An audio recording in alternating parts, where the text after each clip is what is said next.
4:11.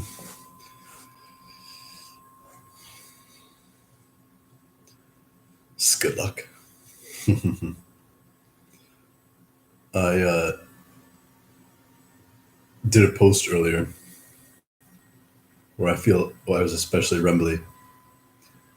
Good times. But upon reflection, I feel like there were some points, or rather one or two, that I wanted to make, and I didn't. I didn't. So here I am again. Hi, I'm Elliot, and I keep coming back. You know that saying, the road to hell is paved with good intentions. I've always found conflict with that visualization. It's something to do with the Yellow Brick Road. And also just with anything that conflicts with good intentions,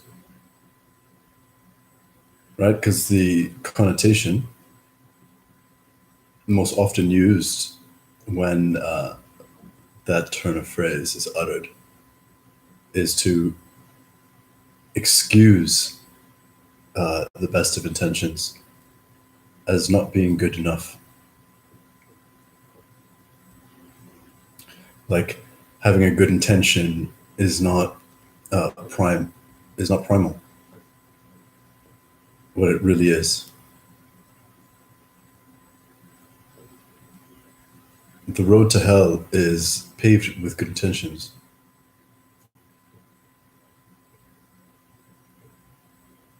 Well, doesn't that mean that the road from hell is paved with good intentions?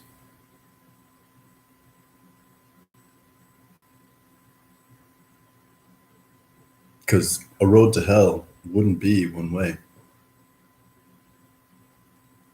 A one-way trip to hell is no road. Yeah.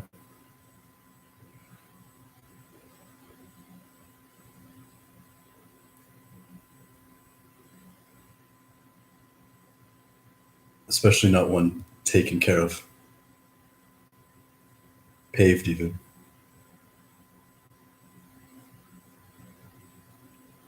The road to hell, the road from hell is paved with good intentions because it's the best of intentions that get you from any place that you don't want to be, that you didn't mean to be, and we wish otherwise. We don't always know how, and it's not the most important. What you mean is, and when hell and the world we live in is not so different, when the world we live in could be described as a better world's hell, then good intentions are what get you elsewhere.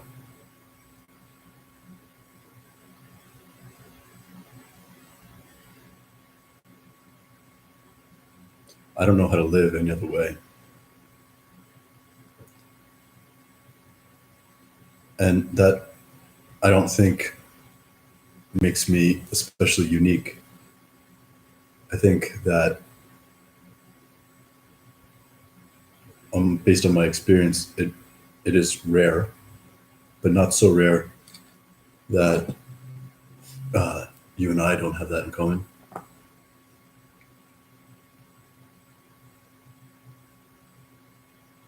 You're damn right. The best of my intentions have gotten me in trouble before. But that's just it, not for lack of trying.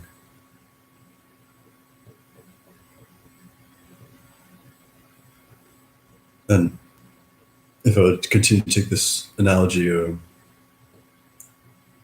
metaphor further,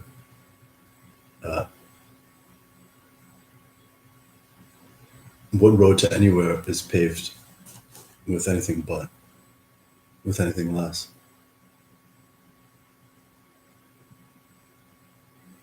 If the road is your life, and its path, its direction you take on it is where you want to go.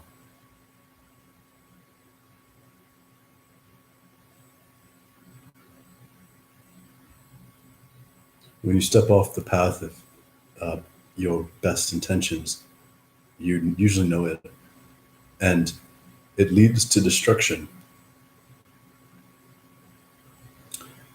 Not necessarily. What I mean is, sometimes your best intentions get you killed. And I mean, I mean the tragic deaths, the ones in which, by soul, you do not sacrifice your integrity, in the fullness of your awareness, your meaning for the good. Because a construct of evil would be the trolls, those toll takers.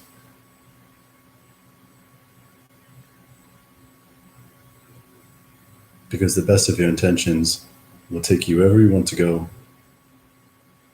and if it's far enough and through undesired territory, then inevitably you'll find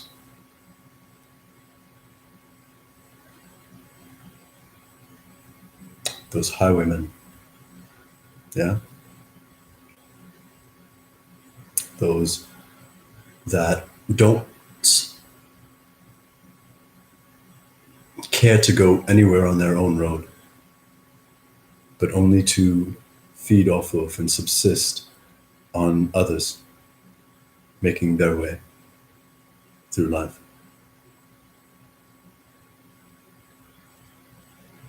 And when you don't live for the progress of the road, when you don't live for the progress of the travelers, you don't go anywhere.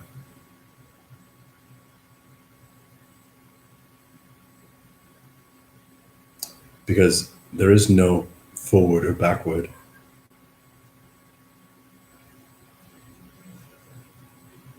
If I'm traveling one way on my good road, and there are those traveling in the opposite direction,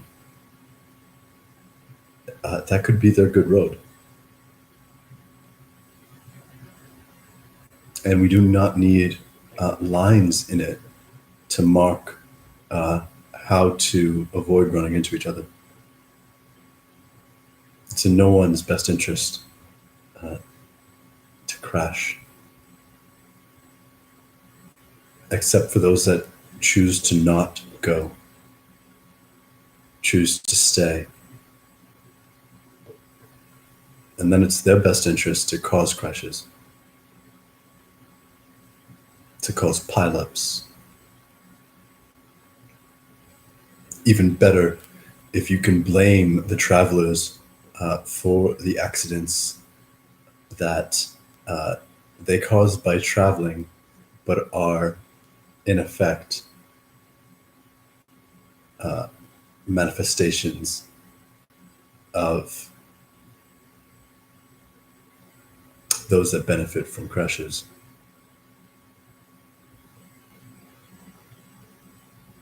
Because the road is paved with our best intentions and lined with the fruits of our labor, by the fruits of those coming in the opposite direction towards the heaven, and those that go before us towards ours. But if you go nowhere, then wherever you stop, wherever you stay, you make a desert for your lack of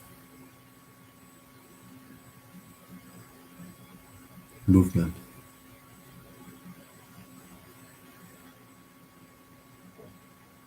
that stasis is life's balance, that stasis is death. And it has its place when we can't lift another foot, when we're too tired to go on. Our graves.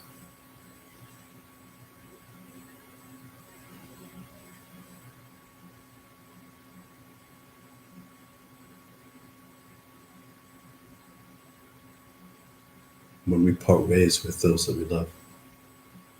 When we part ways with those that love us.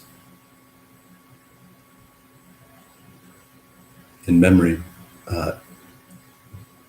those partings are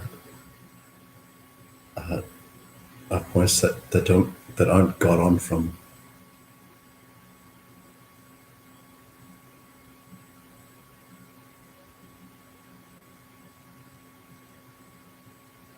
And these can be beautiful. Some things we plant as to grow fruits of our labor, and some things are planted as signs, as memories, as monuments to best efforts that need not be forgotten so quickly. It's when by intention people's actions wish to persist in the lives of travelers like a fond memory, except they don't want anyone to remember. They don't want to be known.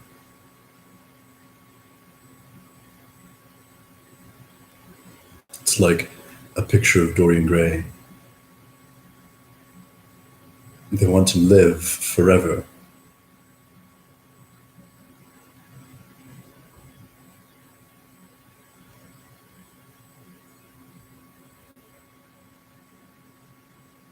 Their actions to be seen.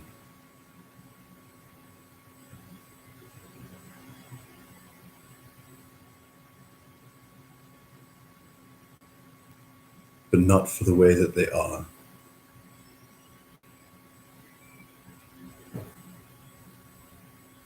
Why I say that is Dorian Gray has his painting age for him.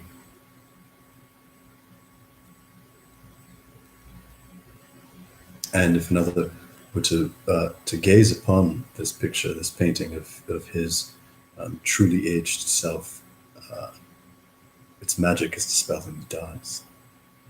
Or at least, if enough time has passed, and indeed it does, then the magic reverses itself. And it becomes that painting. But just like we reversed the road to hell, let's reverse the painting. It's not that his painting is aging for him. It's his body has become a picture. Removed from life. Removed from the spirit that enlivens us.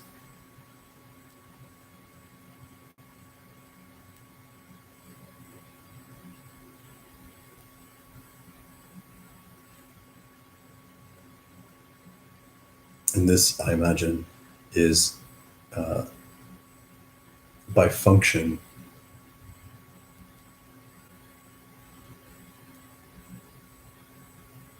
how those that bear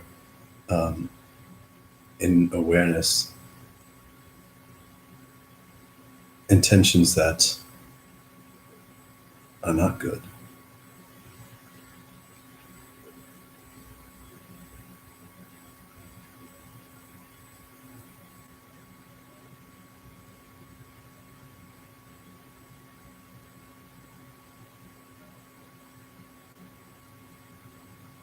That they make of themselves. My pause is the consideration. I have like some examples that I don't need to voice because I'm not a gossiper, but there would be like certain people in the world that are like supposed leaders and are awful. And I don't mean awful as in full of awe. I mean awful like piles of shit, detritus, decay.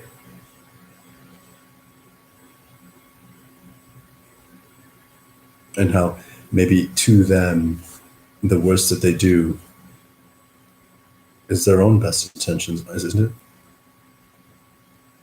Their good intentions might not be my good intentions, but if by their perception it's their good, their best, then isn't that their right?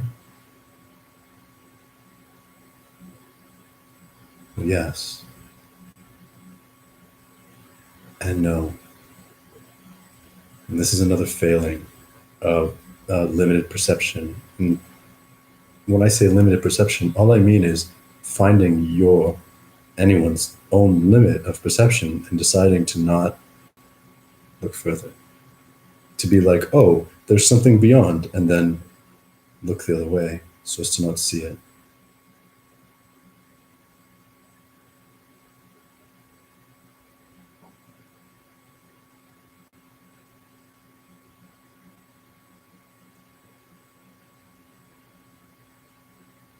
All the roads in our world that lead to nowhere. And that is a fate far worse than hell.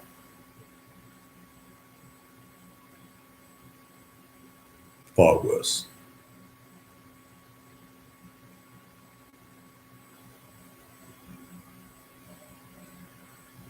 Because roads to nowhere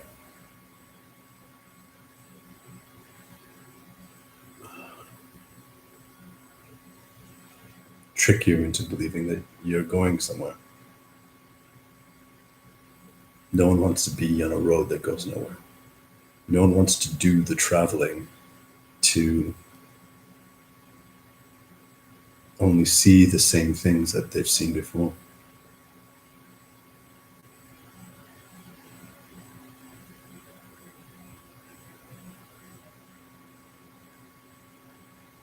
And because that's so often the only road left available to the remnants of a good person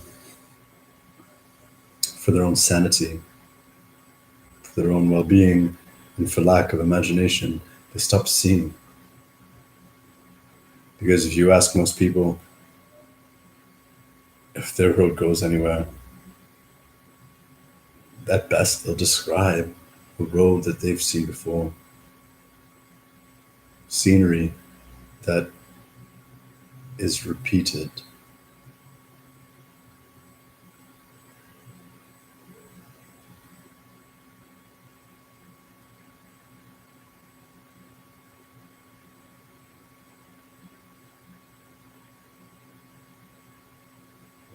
And they'll excuse it as the only scenery there is.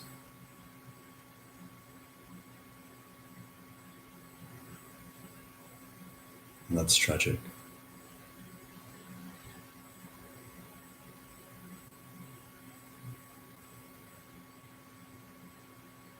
With great power comes great responsibility. And so those that have stolen great responsibility, I love you. Those that have stolen great responsibility and so have great power,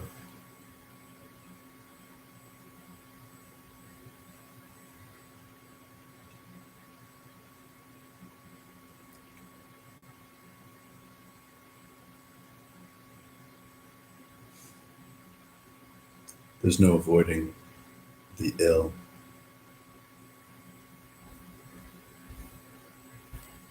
and the living death that they propagate.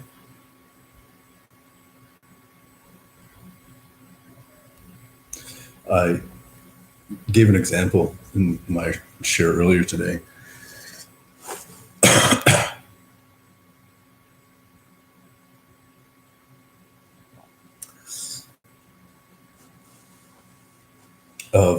of returning a toy, and then I got sidetracked. Hi, my name's Elliot. But I want to come back to that. I want to close that a little bit because there's a point that can be illustrated. So I returned this toy, and I returned it because upon giving it a shot, it made the most obnoxious noises. I'm already sensitive to fucking children's toys and the bullshit noises they make. I'm already super sensitive to the bullshit noises all the things make. But I knew what I was getting into. Anyways, it did not pass like my own qualify. Fuck that. No way. Ugh. So I bought it one day, I put in batteries, I gave it a shot, turned it on really. I was like, whoa, that sucks. Uh, Checked to see like the extent to which I'd have to suffer that noise. So I spent another like 5 minutes with it. I was like, yeah, no, fuck that noise. Literally uh, took out the batteries and put it back in the box. And for what it's worth, in my own like, this toy was actually lacking in like extreme superfluous packaging, which I was actually just surprised at because I have nephews. So the last like few years, uh, during the holidays and whatnot, and just hanging out with them, I've been like privy to the obscene excess that like packaging has become. I'm like, I don't know, man. I'm not like so old. Slash, I've been playing with toys for longer than I should probably uh, should. I fuck should. I What are toys? I don't know. I just remember being a kid in the '80s and the '90s, and packaging not being such a commodity in and of itself.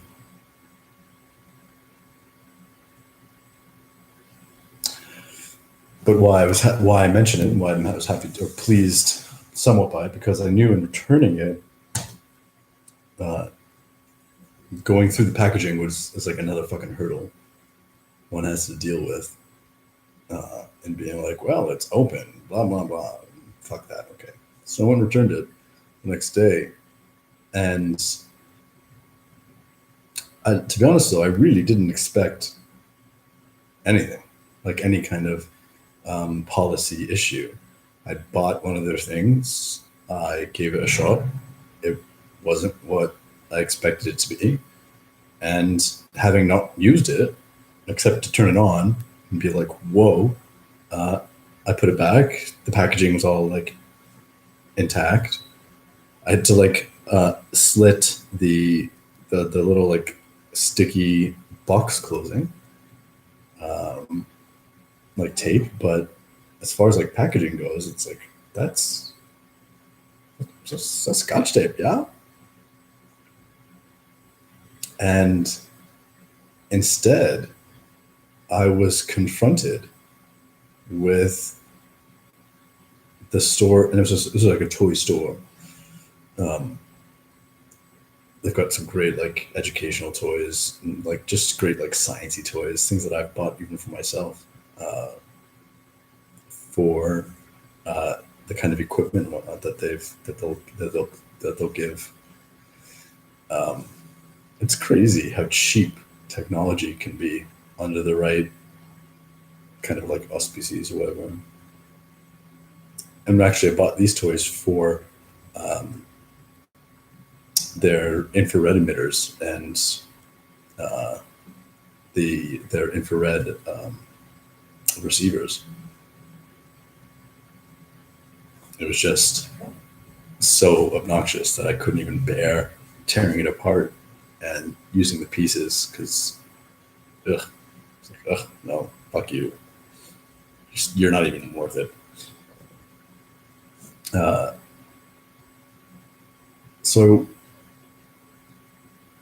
I returned it, and they were like, "Yeah, since you opened it, since you used it, I we have to give you store credit." Now I go to this place, I don't know, once or twice a year, uh, and I'm like super easygoing with just about fucking everything. Uh, because in a world that makes no sense, my sense making has is extensible, right? Like I don't. That's the thing with taking responsibility for your life is you don't ask the world to be different. You um, you make it mean what it needs to mean, so that your values and your integrity remain intact, and you don't cross yourself. And um, most, if not all, I'm just not speaking absolutely, of like these people that are the policy enforcers aren't the policy writers, which uh, is fundamentally wrong with the world. FYI, if you don't write the policies of your community, if the people that write the policies of your community don't belong to your community, then that is a fundamental aspect of communal structure that is uh, like a clue to enslavement. Uh, and my government doesn't belong to my community. The people that write the bylaws, they don't belong to my community. They don't know my name. I don't know them. And they don't have to suffer um, the execution of these policies one way or another. Because in our world, that's clearly a world of enslavement. Like, not, I'm not seeing it being dramatic. It's just like, hey, what do you call a slave? Do you have no, you don't have your own freedom. You can't just do what you want when what you want is reasonable. Slash, do you want to be able to walk really anywhere? Yeah, isn't that right? You're like, are you entitled to like a roof and food and to do good work? Yeah, it's all very reasonable. When you can't do those things, uh, you're a slave. And then just to tie that off, ownership is slavery because no one made the world entire. Anybody, and once you inherit anything, that inheritance, uh, unless it's extremely temporal and like almost immediate, uh, then that is a type of thievery as well. You're stealing from the commons. I digress. Uh, Anyways, I can understand. It's not the assistant manager's policy. It's her job to enforce the policy, which is why it's just in part like indicative of the criminality of the legal system of policing. It's her job to enforce these policies, and she has no power whatsoever, really, if unless subjecting herself to the risk of her position, so her livelihood, uh, if she's going to question these policies. Uh, and these policies don't affect her. Like they're not that she's enforcing policies that like she's not a customer, right? So it's see how all of these little tiny details um, that are so embedded in the assumptions of how we travel through our everyday lives that equal enslavement. You're like, I'm not a slave. It's like, yeah, except for when you can't do what you want to do, and then you have like a convenient excuse for it. But if you connect all the convenient excuses and you connect all the things you can't do and all the things that you do and you don't want to do, that equals enslavement, yo. Uh,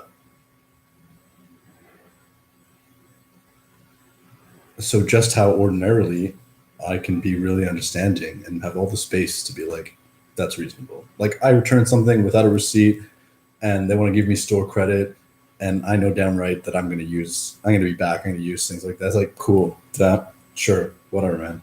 Like I'm working with you. Uh, which is why like in my own experience to kind of gaze upon my happening and be like, no, that's not good enough was surprising. Not like I was so surprised at myself. Look at you, Elliot. You're standing up for yourself. It's like, yeah, like more surprised if like you didn't have to. All I do is stand up for myself and others and all of us. Um, but it was under like, I guess I just don't put myself under these circumstances very often. I don't buy very many things, and I don't return very many things that I buy. Because if I buy something, it's because I want it. And I'm just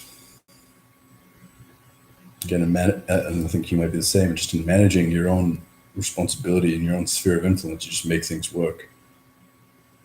Because nothing has, because perfect is kind of hard to get to, and far removed, but not possible.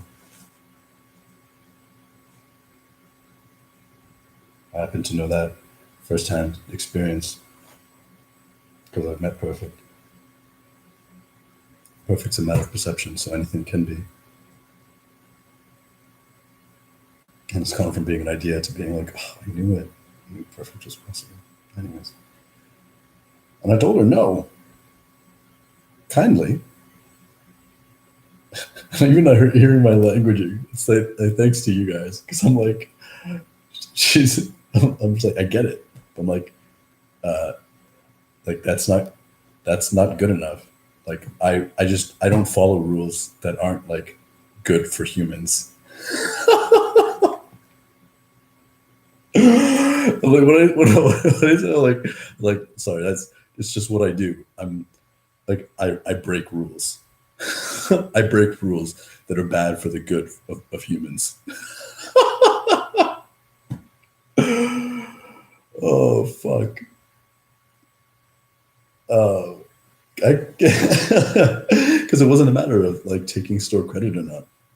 It was principle. It's the principle of the thing. It's the intention of the thing. Uh, I knew where I was coming from. I was like, I know my experience.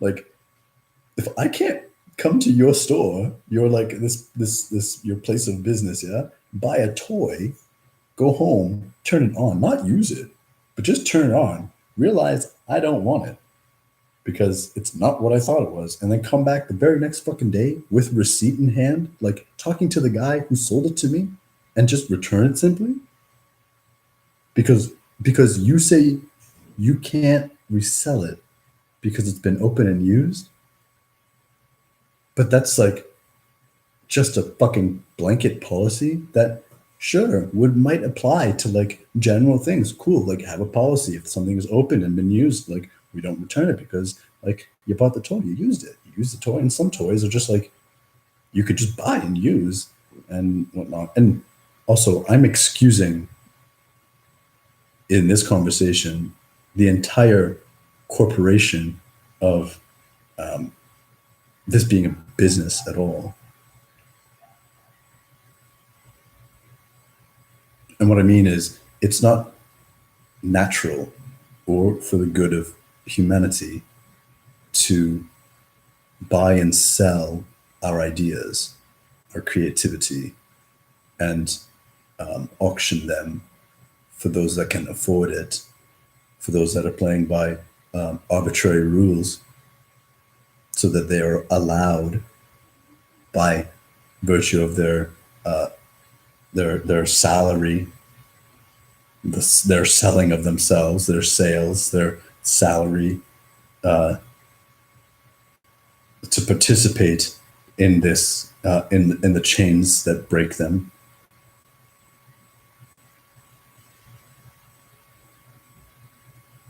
It's not human. It's gross. It's all very, very fucking gross. But anyways, within the realm of the gross, as opposed to subtle, I make myself laugh. Whatever, man. Uh, I'm not a number. I'm not, and no one is. It's not okay. It's not good enough for arbitrary laws, arbitrary policies to be inclusive of entire swaths of circumstances and have no space or room for truth and reality. Right? It's not this. If I'm like, no longer is like, first of all, there's no such thing as bartering. That's a lie, because the barter lie is convenient to hold next to the monetary lie and be like, see how that never makes sense? That makes no sense, right? And that's what we used to do. We were so stupid, which is why we do this now. It's like, no, that was never true. Humanity never bartered.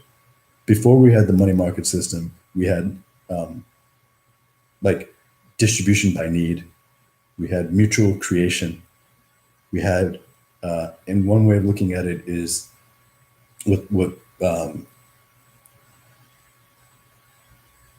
which we wouldn't have called ourselves at the time because it just was, but what we could in retrospect call like a gift economy, which is really just like, I need this. It's like, yeah, you do need that here.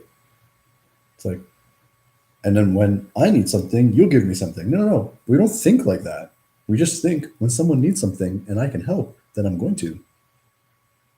And those people that don't help, they don't get rewarded. Yeah, but we also don't think like that. We think, oh, like that person can't be relied upon for help. It's not to say that I'm not going to help them when they need it, but it does change how I help and with what I help with.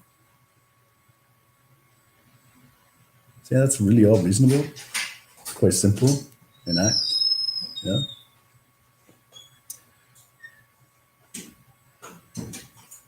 So I said no. I wasn't going to take store credit. I wanted I wanted to be included in reason. I wanted the truth of the circumstances to be recognized as being reasonable. It's like there's nothing actually preventing this product from being resold as is. Now, there was a little bit, there wasn't a little bit, there was enough of like a conflict to that end. But as like the divine is and as, yeah, it happens that one of the pieces was defective. So in conversation, because she had to put the batteries in. So I showed her, and then I was like, oh yeah, well, in showing her, I was like, oh, and you see how this does that? And it clicks. Look, this one, it doesn't click. So I'm like, so she's like, so it's defective. I'm like, yeah, see, you see, so it's defective. Okay. So fast forward, I don't know, just time, because I went and perused while they went and did that. She came back and she's like, okay, we're going to give you the refund for the defective. P.S. When the defective first came up, it was still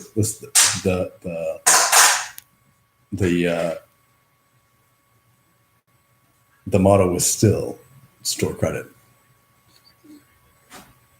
But she's like, ordinarily, blah, blah, blah. And I'm not saying for her, I'm saying this is like her rhetoric. Like even to her, she's like, blah, blah, blah. But because it's defective, we're going to give you the refund. I'm like, cool, awesome. Like, and I knew it was like divine, this like little aspect to my reality to just to make things easy.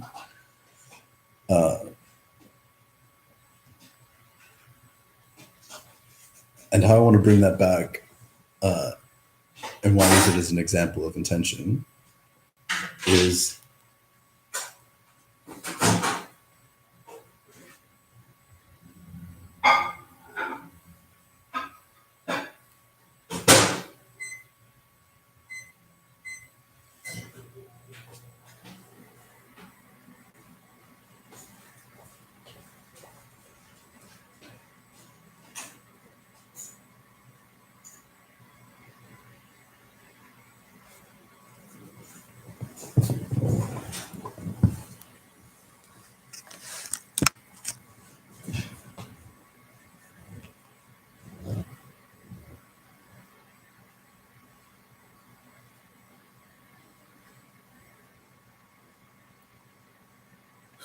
when I told her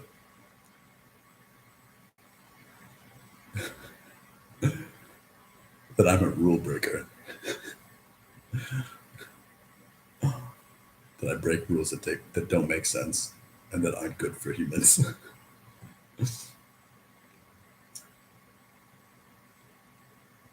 I may have been making myself laugh a little bit, but also I wanted my intention to be known.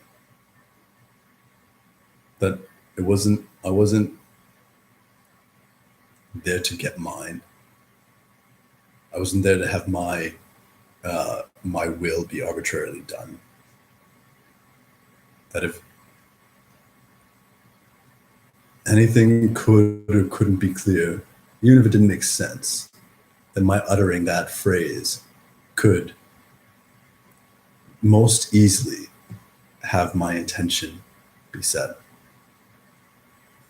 That I'm doing this because I don't believe in it. And I believe in something better. I believe in us being treated, all of us, better. I don't believe in laws or policies or anything that is to the detriment of the richness that is each of our lives.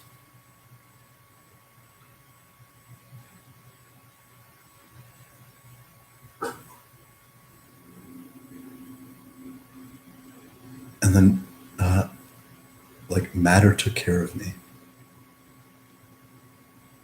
That little defect manifests.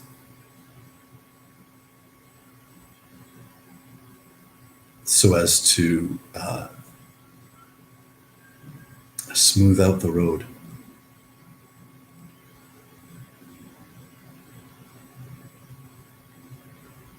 And all of it.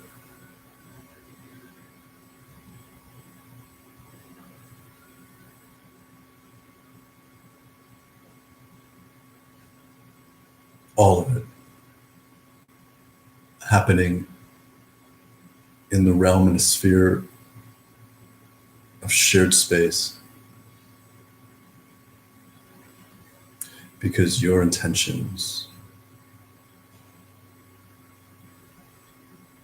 when just held in thought, are important for the form of it. But unless they are manifest in the way that you feel, then they have no power. But you can change everything. You can change what is shared when you hold a thought strongly enough in specificity of form and fuel it with strong feeling. This is what emotion is. And then you master it, or it masters you.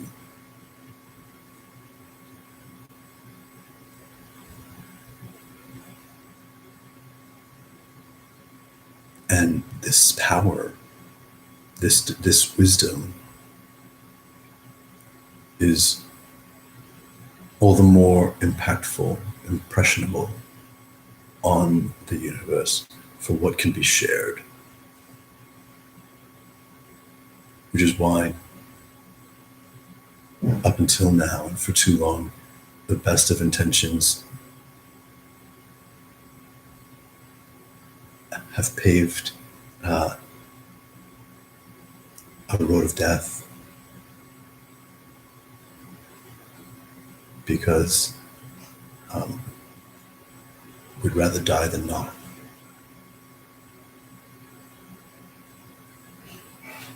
Looked at another way, it's been isolating for so many, because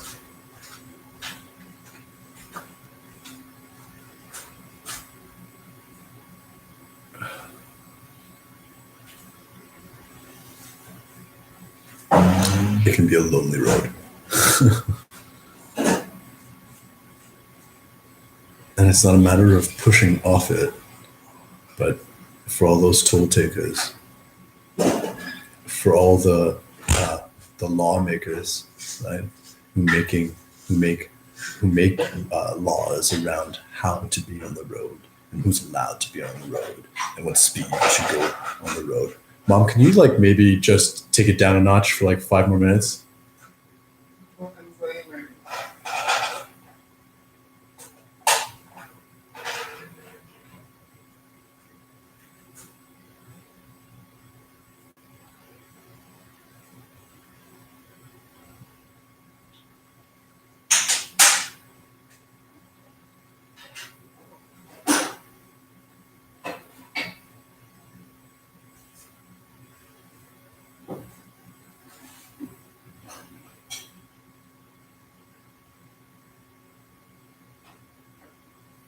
When it's not quiet, I have to be. Otherwise, who's going to be quiet for us?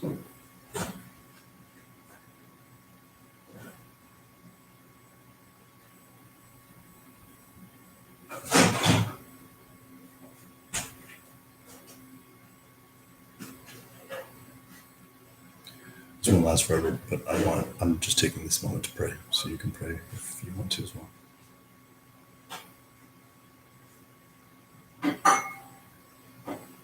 Let it be your imagined best intention.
Just want to share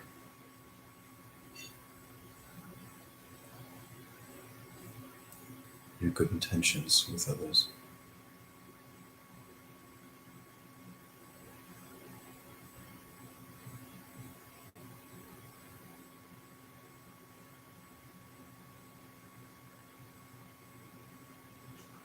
Speaking in that language,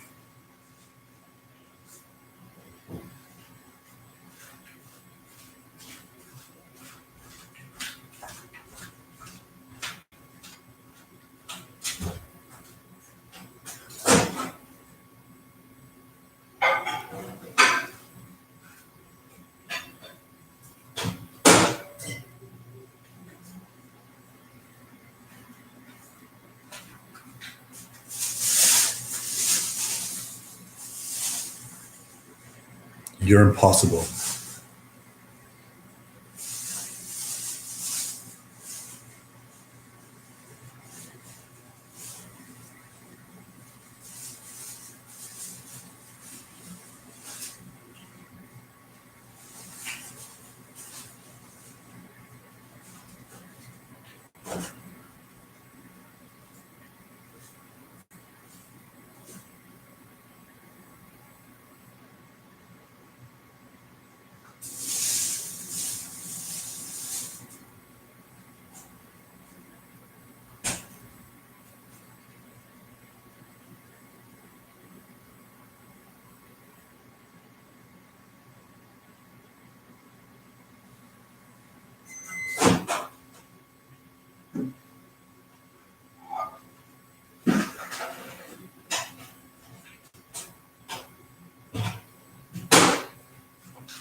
I on purpose did mute this.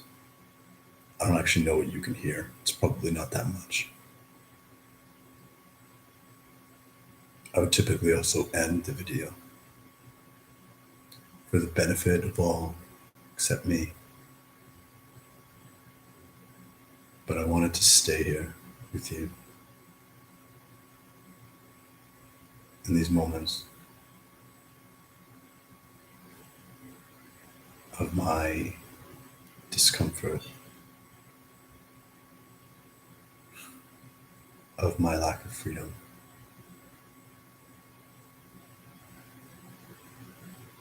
I wanted to stay here with you while I endure a kind of suffering that has more depth than can be easily perceived or understood. Circumstances that can be easily shooed away and made small.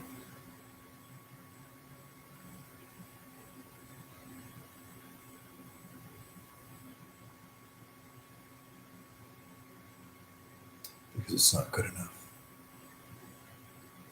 The little things, but our lives are paved with those little bricks. It's all little things.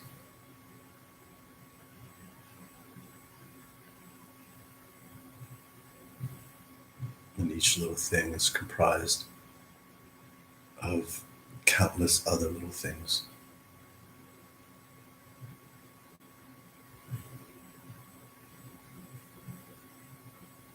And when a little thing is toxic, it's comprised of countless other toxic little toxics.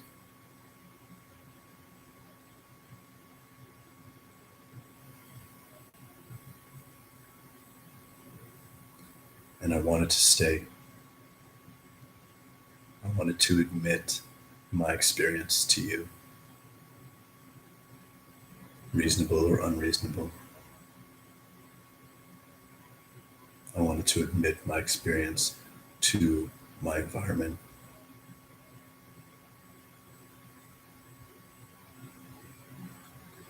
to my heart, and to my mind.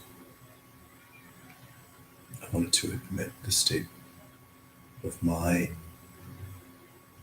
insisting soul.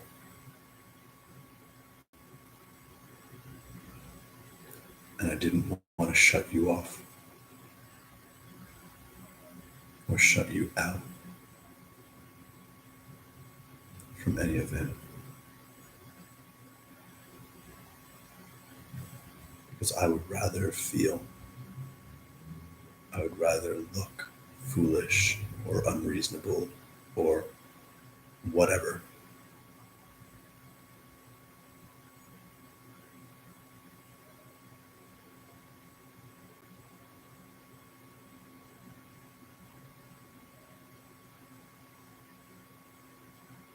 I would rather feel all that I wish was fucking different.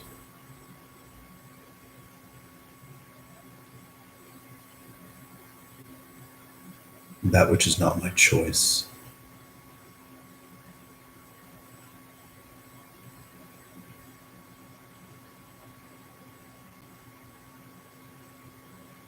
Because unless I feel it, I can't say no to it.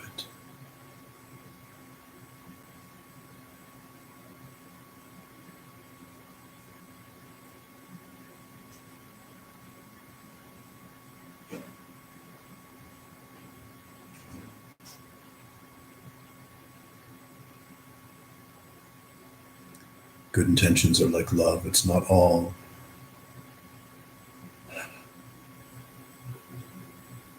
daisies and butterflies.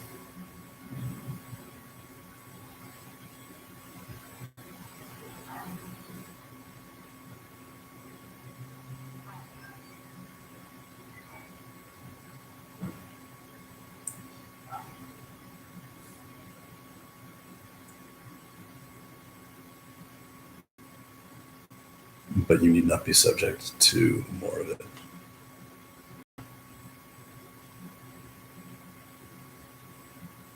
And any point that could be made by sharing this like finale of my experience is not a point that I could name. I only intend to be honest and to share my rebellion, to share my insistence, to share my best intentions.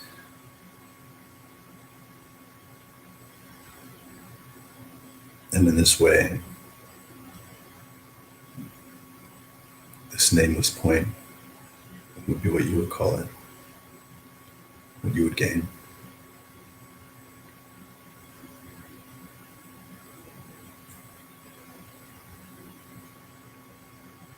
Anything that you could take from it, from anything that I can give.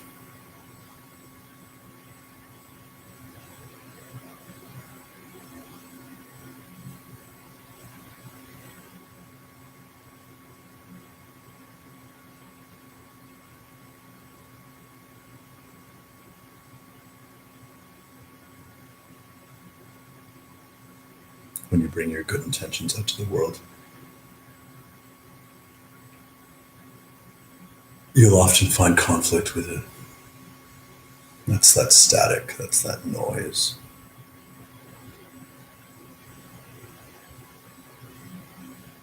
And there are mechanisms for it. It's not just chance. Synchronicity has a vehicle, just like killing.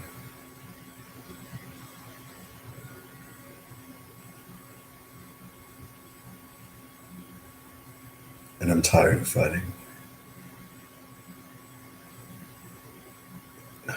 But I won't ever stop fighting for us. Even if it's an invisible fight.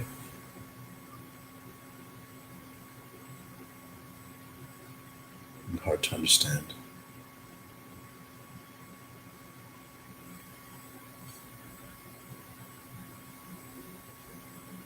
I do all of this. I stay.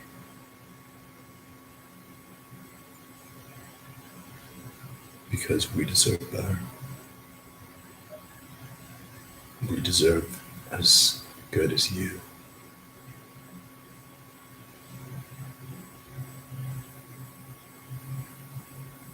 And I'll say, I'll fight.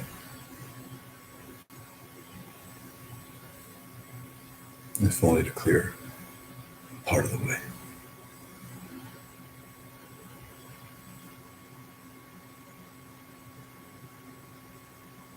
You can feel love. You can be in love. And not feel good.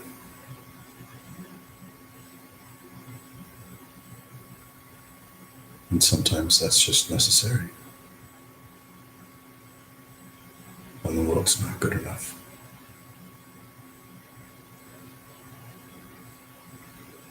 But you love anyway. I love you. Namaste.